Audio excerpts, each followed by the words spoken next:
ጌም እየተጫወትክ ነበር? ከዛ አስወጣኋቸው። አንቺ ስትመጪ ከዚያ በኋላ እመለስላችኋለሁ ጠብቁኝ ስላሉ አመሰግናለሁ። አምሮብሻል አሉ።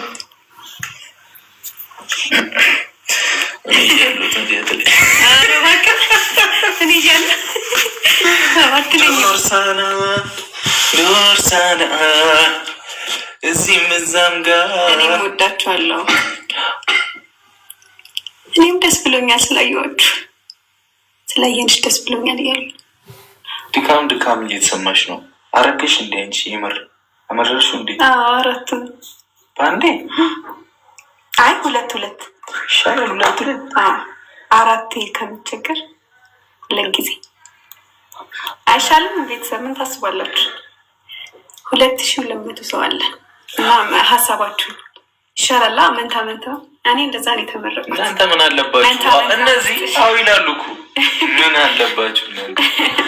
ከዛ ተያይዞ ምን ይመጣል? የእንቅልፍ በሽታ ይወለድ ልጆች። አሁን እኮ ነው ሳትወልጂ እኮ ነው መተኛት ያለብሽ እኮ። አሁን ልጅ የሚባል ነገር መጣ ማለት ሻወር ውስጥ ኩልተኛ በቃ አተኝም ነው የምልሽ። ወገብህን አመረቅ ለነሳ አረ ፈታቢ ችግር የለም። እኔ ሞልቼ ነበር አንቺ አንቺ ራሱ እኮ ዲት ብለሻል። ግን ወይኔ ምንድን ነው የተሰጠኝ? ምን ተሰጠሽ? አላውቅም። ዶርሳና እና ልጅ ሳይወለድ ነው መተኛት በጊዜ። እኔ ተይው ችግር የለም። አንተማ ምን አለብህ? ምን አለብህ? እና አንተ አትወልድ ትላጫ ጌሙማ የጮሃል ዘራፍ እንቧ ብሎ ብሩኬና ሀይሚ ሲታረቁ ብሎ ሰበር ዜና። ሰላም ጤና ይስጥልኝ ክብራንና ክብራን አድማጭ ተመልካቾቼ በያላችሁበት የዓለም ዳርቻ ሰላማችሁ ይብዛ። ላይክ፣ ሸር፣ ሰብስክራይብ በማድረግ ዜናችንን ለሁሉም ይድረስ እላለሁኝ።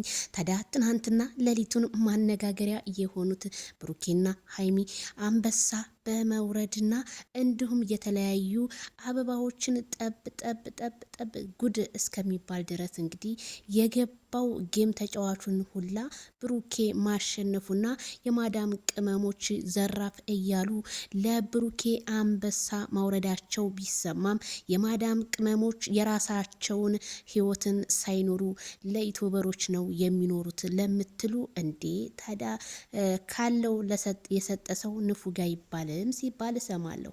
ይስጧቸው፣ ወዳጅ ነው የሚሰጠው። ጥላትማ ውድቀታችሁን ነው የሚመኘው ማለት ነውና እንኳንም ሰጧችሁ። ሀይሚዬና ቡራዬ እንኳን ደስ ያላችሁ።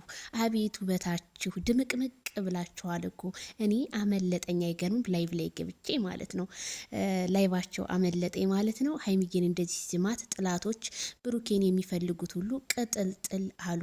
ታዲያ ነብሩ ብሩኬ የቡታጅራው ጀግና ምን ቢል ጥሩ ነው? የሁሉም መልእክት አለው። የሁሉም ኃጢአት መሰረቱ የገንዘብ እጥረት ነው ብሏል። ለገንዘብ ተብሎ የማይሰራ ነገር የለም። እንኳን ላይቭ ላይ መሳም አይደለም ብዙ ነገር ይደረጋል ብሎ አስተላለፈ ማለት ነው። እንግዲህ ይሄ ለሚገባው ሰው አንድን ገንዘብ ለማንጣት ብዙ ነገሮችን ዋሽተህ ብዙ ነገሮችን ተጣጥረህ እንደሆነ ብሩኬ ተናግሯል። እውነት ነው። ታዲያ አይደል እንዴ ይሄው እነ ሄርሜላን ስንቱን በውሸት ራቁታቸውን እያስወለቀ በቃ ወንድን እንዲስሙ ዝሙትን በአደባባይ የሰውን ትዳሬ ነው በሰው ትዳር ላይ እየተነባበሩ ያሉት እኮ ይሄ ነው ምክንያታቸው ቤተሰብዬ። ታዲያ በዚህ የመጣን ገንዘብ እንደው ቅርት ይበል። ብዙ ኃጢአቶችን ስንሰበስብ የነገውን ቤታችንን ግን እንዴት አስብ ነው እላችኋለሁ።